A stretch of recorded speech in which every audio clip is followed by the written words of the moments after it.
Something just happened in San Antonio that hasn't happened in 4 years. Harrison Barnes, that guy, player of the week. And this team jolted all the way up to being a top 15 team in the entirety of the NBA, and we're going to break down how that happened, why this is great, and how this is going to continue here on Spurs Digest with your host Keenan Warner. And right now, guys, we are closing in on 3K subs. We're hopeful to do that by Christmas. If we can get there by Christmas time, we'd be very appreciative here over at Spurs Digest. So if you haven't yet, take a spur of the moment to get every Spurs moment moving forward. And let's grow this thing up to 3K by Christmas. That's my Christmas present, as hopefully you guys can all fulfill that for us. But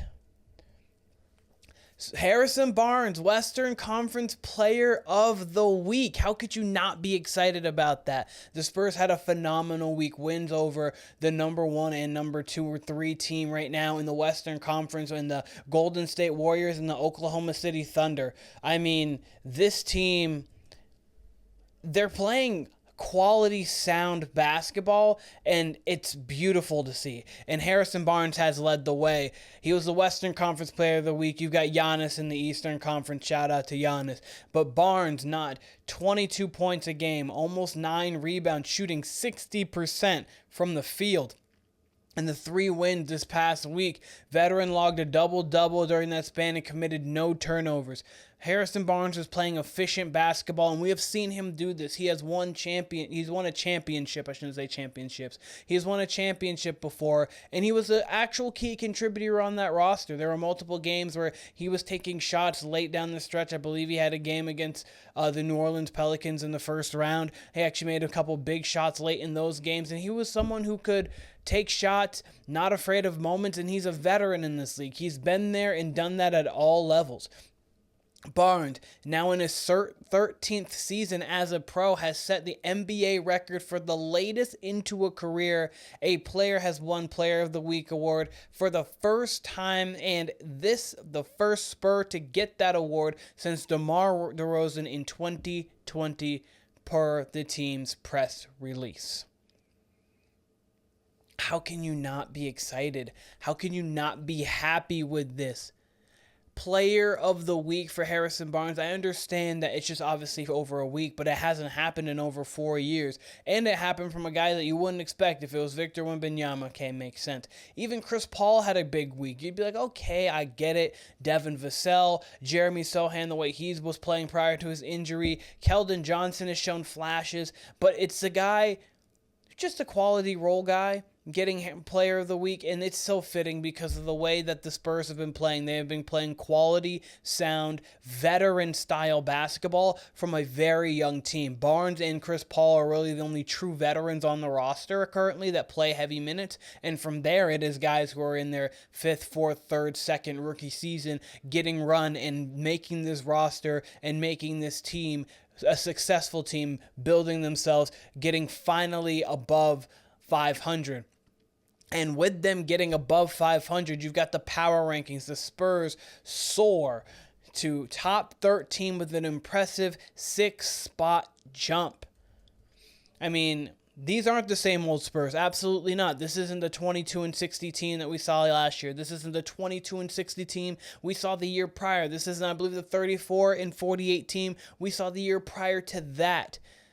This team has quality players. What do you need to make a great team? You need a superstar. Check. You need a star. Another star with him. Vassell or Sochan. Choose one. Check. You need a glue guy. So we'll say Vassell's the star. Check. You need a glue guy. Jeremy Sochan. Check. You need veteran pieces. You've got Chris Paul. You've got Harrison Barnes. Check. You need youth. You've got Stephon Castle there. Check. And then you need role players who understand what they're doing. Julian Champagnie. I am a shooter. I need to play quality defense. I can't be lackadaisical. If I need to, I can put the ball on the deck and try to make plays for my teammates. Okay, Keldon Johnson, come off the bench. You can make points here. Okay, this is my spot. I'm going to pick this pick this spot, pick that spot. Blake Wesley, Malachi Branham. I'm going in there. I'm an energy guy. If I'm going in there, I'm going to try to either hit threes, get buckets, and just provide a 4 to 5 minute jolt of energy. Stephon Castle showing defensively. Chris Paul even mentioned, like, it is crazy just to see a rookie go take Steph Curry on one end, 94 feet, not afraid to go do that, and then go produce offensively and actually have close to 20 points. I believe 19, 3, and 3 on decently efficient shooting. So then you have Stephon Castle doing that. That's a check. And then you have Charles Bassey, who's in his time, he didn't play last game, but in his time, he put back-to-back double-digit games. He had the 6-block game, even though he had 0 points. They have Mamu, who can come in. He can shoot threes. There is just so much here. I didn't even mention Tre Jones, who's just a quality, quintessential backup point guard. There's too much. Even Zach Collins, who I know people like to and want to move off of him, it makes sense because we have so much big depth now that Bassey is back. Plus, you've got Mamu, and then obviously you've got Wemby. Sochan can play a 5 in a small ball stylish lineup. So this team is just, there's a lot to like about this roster, and this is what I felt this team could be prior to the season, and they are just showing to be everything that I could have expected from this roster so far this season. The only other teams that made a bigger leap were the Milwaukee Bucks. They were plus 13. The Clippers were plus 8. Those two teams have definitely played very well this week, and it was the Spurs. Offense was about middle of the pack. What you expect from them. I mean, they didn't have Wemby all games. They only had him for one game, and that was against the Golden State Warriors. They were missing their 3 best players. You have to remember, for 2 of the 3 wins, they were missing their 3 best players. And they still went 3-0. Top 5 defensively. That's how. When you are bought into the defensive end. And it's great when you don't have to ask the young guys to get bought in when Stephon Castle's already there. So you see a young dog like, okay, I don't want him to just take all of my playing time. So when Wesley and Branham comes in, they're like, okay, we got to go play defense. And then you got a guy like Victor Wembanyama who is on his way to being a defensive player of the year, already could have one in his belt. You're like, okay, I got it there too. Chris Paul at 39 years old, not afraid to sit down in the chair and go slide with these guys. You're like, okay, so if we got the young guy coming over here doing that, we've got a defensive player of the year, and plus we've also got a guy who is twice the age of Stephon Castle doing this. I guess we got to go play defense, and this team has completely bought in. Shout out to Mitch Johnson and the job that he is doing in the absence of Gregg Popovich, who is hopefully going to be coming back very soon. I love to see his command over the team. The team respects him too, as if he was their head coach, not just a guy who is filling in as an interim head coach right now. You see a lot of times where if an interim comes in, oh, I don't need to do this. You see it in the NFL where an interim head coach will be there and they won't really respect him that much. You see it in the NBA where guys just feel like, okay, I can just go put up my shots and not really play to the fundamentals of what we do and what we're doing scheme-wise. They are still sticking to their scheme, and you could tell that because if you're top 5 defensively, that just shows your determination, your effort, your grit. Top 5 offensively, that shows that you're moving the ball around. You can have a hot week. You can do whatever. Defensively, when you're like that, that's showing the energy. And that's showing the camaraderie as a unit. And that is something that this Spurs team is showing at a high level right now. And if they can continue to do so, especially when they get these pieces back, an 8 seed is something that is possible. A 7 seed is something that is possible. The team does trust each other. They are invested in doing this. That's why on defensively, whoa, I'm shaking over here. I can just see the excitement. You can feel the excitement with the shakes. But you can just see the excitement that the San Antonio Spurs have when playing on the court. I mean, even Julian Champagnie said it himself. Last year, we didn't talk enough. We didn't move enough. I think that's the biggest difference between this year and last year. We've just matured, and we are approaching it with a little more professionalism.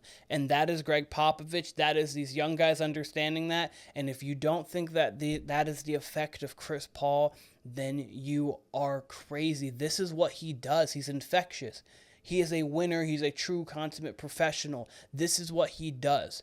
He likes to win. He likes to be He likes to be a leader, and he wants to be a leader, and he is one of the best leaders that we have in all of basketball. He's been one of the best leaders we've had in basketball over the last decade. I understand the NBA championships haven't shown it, but the All-NBA first teams, the winning percentages of his teams before and after when he leaves, all of that stuff shows his quality of work that he puts in off the floor with the players that shows up on the floor with these players. I mean, they're first in the league in opponents' free throw percentage while taking 28 per game themselves, good for third in the NBA. Some of those free throws are due to holding the lead at end of games, forcing the other team to play the foul game. Fortunately for the Spurs, they shoot at 80% from the line as a team, so that isn't a problem either. So you've got a team that can shoot free throws from the line, they play defense. That's already a recipe for success. You've got a team who understands that they have multiple people when they're fully healthy that can get off the dribble.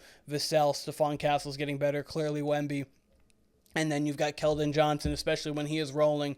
You've got guys who can get off the dribble. You've got playmakers, Tre Jones, Chris Paul, Stephon Castle's developing into that. And, of course, Victor Wembanyama is showing himself to be a playmaker, especially for his size and there.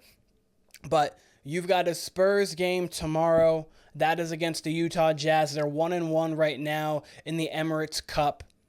They have a chance to get to 2-1. They got their first win ever on Tuesday, last Tuesday. They got their first win ever. They've got a chance to get another W, and they could possibly put themselves in the running to get to that finals. We saw last year, even though the team got injured and Halliburton was kind of in and out, when the Pacers were able to make that run and they got to the finals, it really gave them a jolt of energy. And that was a team that, again, kind of like the Spurs, they had a lot of super young pieces. Before he got injured, you had Benedict Mathurin, you had Tyrese Halliburton. Obviously, Pascal Siakam was there, a champion. Semi like Harrison Barnes is a champion there, but obviously Siakam has a much higher role. Miles Turner, one of the veteran pieces there. But you had a team that hadn't won together, getting into themselves in high-pressure games, and even though they lost to the Los Angeles Lakers, they had to get there, and that run for them proved to be something that they could have leaned on in situations like, oh, we have been in high-pressure situations for something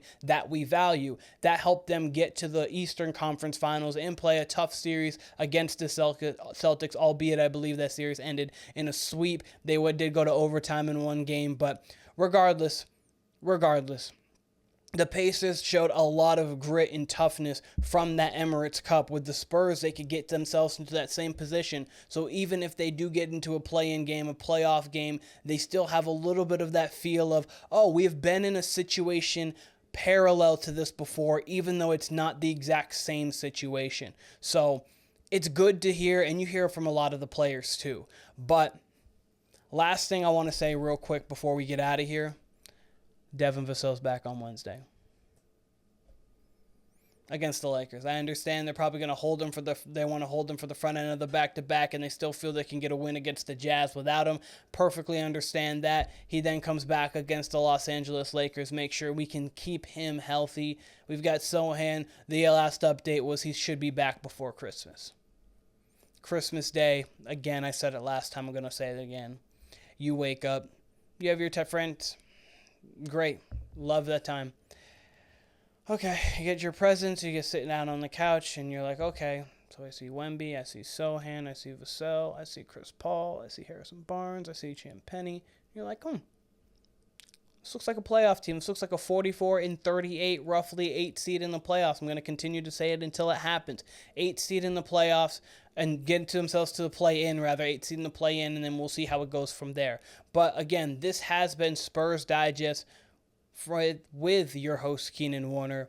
I also want to say thank you to everybody. I also want to say if I don't see you from then, I know Brian's going to be taking over a couple videos, doing his pregame and postgame, which he does so well. Josh might be hopping in here. But if I don't see you guys again, I want to wish everybody a happy Thanksgiving. Be safe. Black Friday, be safe there. I hope to be seeing you guys before that. But if I don't, happy Thanksgiving to everybody. Enjoy your time with your family, friends, whatever you guys do. And make sure you watch the Spurs back-to-back nights because it's going to be great basketball. But again, this is Spurs Digest with your host, Keenan Warner. I appreciate all of you guys, and I'll be talking with you guys very soon.